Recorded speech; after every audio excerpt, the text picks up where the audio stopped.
All right, what is going on, Banter fan? Welcome into today's edition of In the Game. I am your host, Hustle, and as always, we will be diving into the crypto gaming markets. And today, it's not the brightest of news in the space, as we've seen potentially one of the biggest hacks, definitely in gaming, in a gaming ecosystem to this point. But as people are saying, one of the biggest DeFi hacks in history today with the Ronin network breach. We'll talk all about it. As far as what the implications are for Ronin, what kind of happened. We'll go through the explanations and where it kind of ranks in the positioning of DeFi hacks in history, as well as, Vitalik calling out how cross-chain bridges were very insecure and subnets with Avalanche, why that definitely is a much more secure route. So let's get right into it. As there has been a security breach on the Ronin network, the Ronin bridge was exploited for 173,000 Ethereum and 25.5 million USDC. The Ronin bridge and the Katana DEX have been halted. And if you go on the Ronin site right now, you actually can't access it. It is under maintenance. So it's not even accessible at the moment. I was trying to pull up some of the stuff just to kind of take a look, but it is all under maintenance. And we're working with law enforcement officials, forensics cryptographers, and our investors to make sure that all the funds are recovered or reimbursed. All of the AXS, RON, and SLP on Ronin are safe right now. So let's kind of take a look. The total of the hack was a $625 million hack, and what may be one of the largest in DeFi history. So Sky Mavis, the ones behind the Ronin bridge, they are technically the ones who suffered the hack. An Ethereum Link sidechain for blockchain gaming, Axie Infinity, was breached, and hackers exploited the network for roughly $625 million. The breach wasn't discovered until Tuesday, and some of the withdrawals started on the 23rd of March. This went undetected for quite a few days. So they used hacked private keys to forge withdrawals on March 23rd, and it wasn't discovered until today. So that right there is concerning in itself. And as we see here, deposits on Ronin have been drained from the bridge contract. So the bridge was the main exploit here. So the bridge and the DEX as a result have been halted just to stop trading and try to stop the bleeding. And right now, so what happens here is the ecosystem, as they say, adds 9 validator nodes. And in order to recognize a deposit, 5 of the 9 validators are needed. And they were able to get control of 4 of the Ronin validators, as well of the validator ran by the Axie DAO themselves. So you can see why he was able to exploit over $600 million from the bridge here, because of the access he was able to get from those validators. So it's committed to ensuring that the drain funds are recovered and reimbursed. And I read that, as we see here, most of the stolen ETH is still in the hacker's wallet, but they've actually sent some over to FTX, which is a questionable and a weird move. If you're going to do a hack, why would you send it over to an exchange where they are literally going to be able to work with the exchange? If you don't think Sam Bankman-Fried is going to try to assist the Axie team and the Ronin guys in trying to stop that money from leaking out and trying to find the hacker, then they're definitely going to roll out stops to try to get that done. So it's interesting that they decided to do this, send it over to an FTX. So we're going to see how that plays out. And I do hope that they do find closure and are able to freeze these funds and stop the bleeding. Because as we see here, Ronin is down 20% today from this. And I'll take a look at the chart. We'll just take a look at the one-day chart.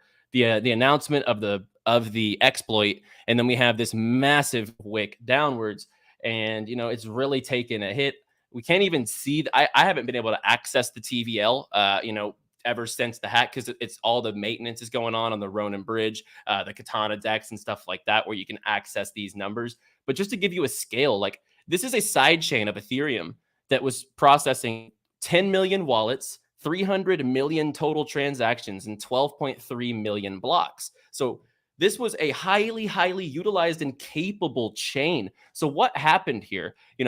What was the real cause? And what happens with these blockchains and these side chains, Vitalik himself sounded the alarm back in January. And as you see here, his comments come as low-cost EVM compatible layer ones seek to capitalize on Ethereum's sky-high gas fees. And to prevent liquidity from being siloed within one particular network, they try to build these side chains, basically just like Ronin. And as we've seen multiple exploits ever since he actually mentioned this, this statement, And 2 hacks since that statement from Vitalik, totaling a total of $1 billion.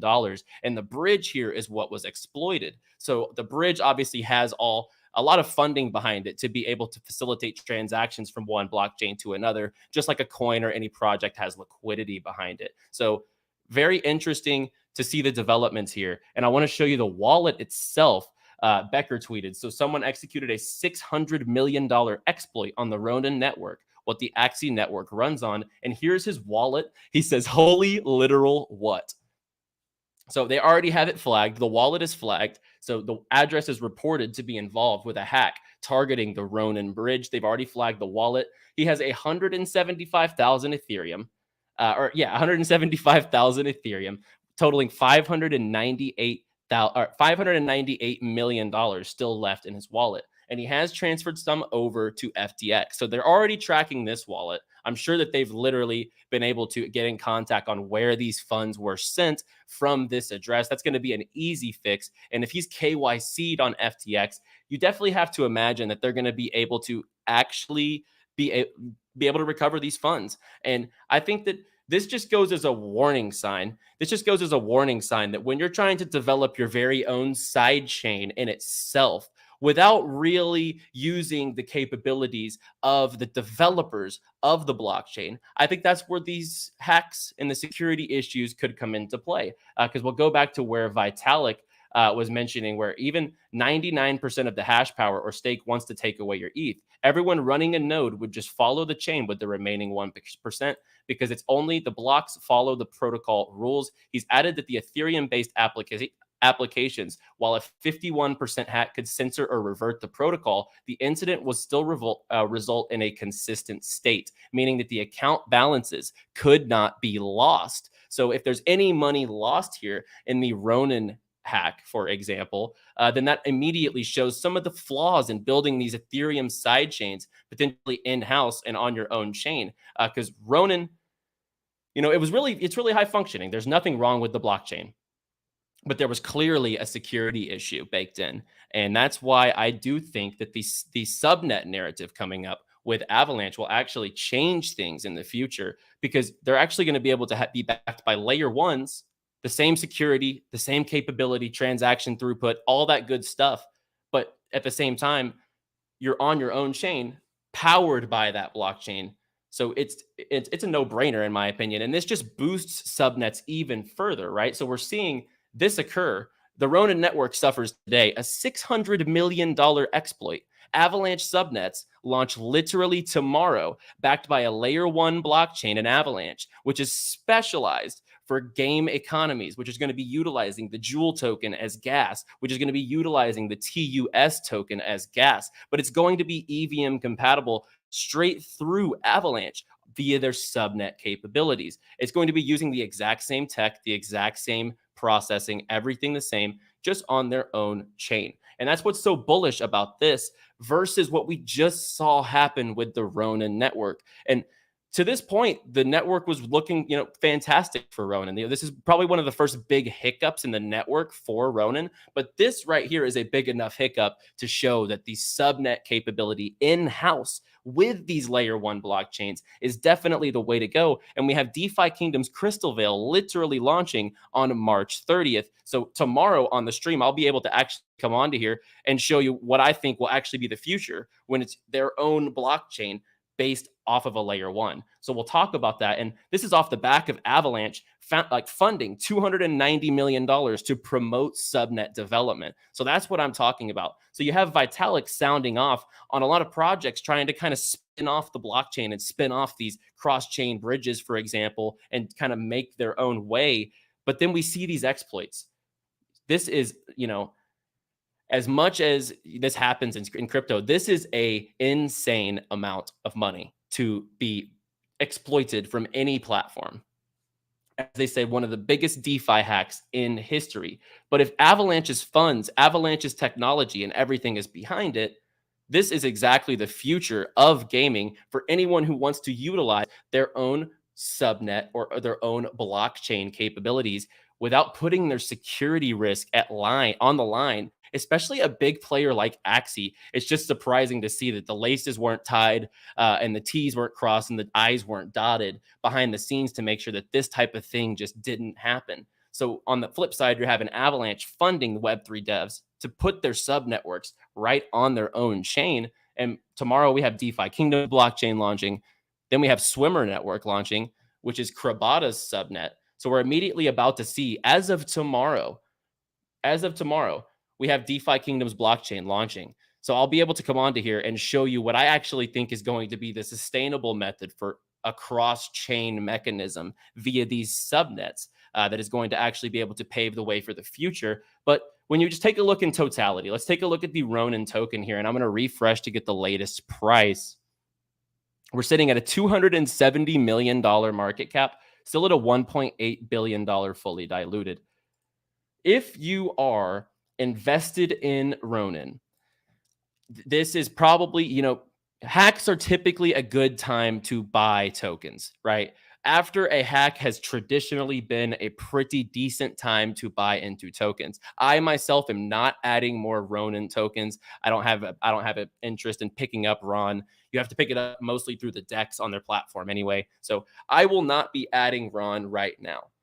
This is too susceptible of a position and they're way too vulnerable at this moment for me to add more, in my opinion, because I am well allocated across other projects. We were about to get into the 5 top gaming altcoins today, and we'll pivot that video to later this week because this is just too much to ignore. If you are an Axie investor, if you are a Ronin investor, if you are a big fan of the Sky Mavis team, this is definitely the time whenever the network comes back up to be buying in my opinion. This is the time. If you are picking up Ronin, this is the best time to be buying, in my opinion. And I'll just kind of pull up the Vulcan Forge hack. So this is not the first time, guys, that we've seen this happen. And Vulcan Forge, one of my favorite projects. And one of my big things here, we'll take a look at the hack that happened, I believe it was in January. Here it is.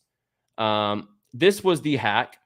It dropped all the way, it dropped basically, 25% in an hour. I believe that was the hack. One of these big spikes around here is where the big exploit was on the Vulcan Forge platform. They were using a third-party web service, basically, or a third-party wallet service to source their funds. So that was an easy way to see why that was exploited if there was a security issue. Now they are actually sourcing their own blockchain, the Elysium blockchain.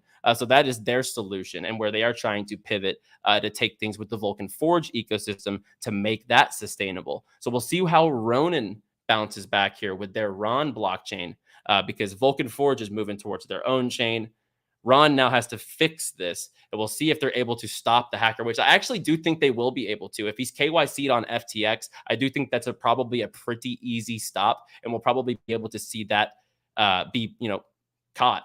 And this might actually be able to be stopped. Those funds froze, for example, and we'll see if Axie can recover everything that was just exploited because it is definitely quite a bit of money. And it poses the question, if you had 173,000 Ethereum to put in one altcoin right now, what would you choose? And put it in the chat, by the way. I would like to see the chat just light up. If you had 173,000 Ethereum to put in one altcoin right now, well, what would you choose?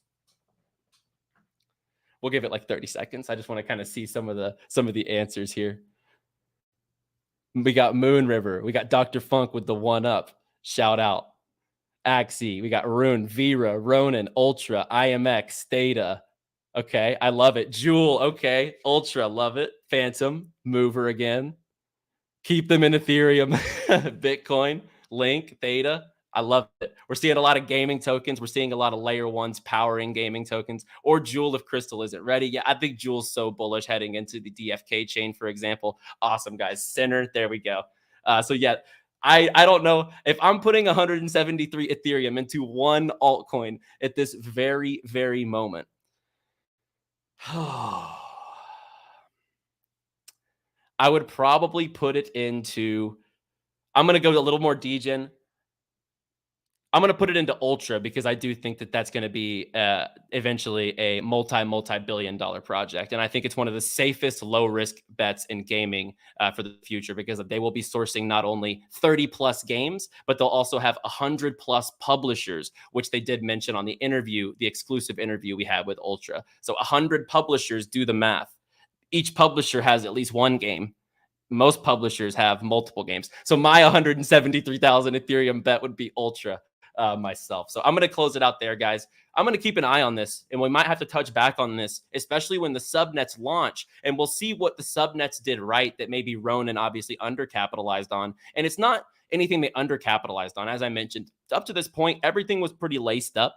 This exploit, though, puts a big smear on everything to this point. So we'll definitely keep an eye on how Sky Mavis and Axie Infinity and Ronin itself recovers from this. But I'll be back tomorrow, guys, with another big show, as we do have DeFi Kingdom's Crystal Veil launching. I'll walk you through immediately how to play, how to get set up, how to stake your Jewel and X Jewel and start yielding crystal tokens. I'm excited to get into that with you tomorrow. Be sure to like the video if you enjoyed and subscribe for more. I'm excited to keep track of this and see how these subnets develop starting tomorrow. As always, guys, stay safe out there and play well.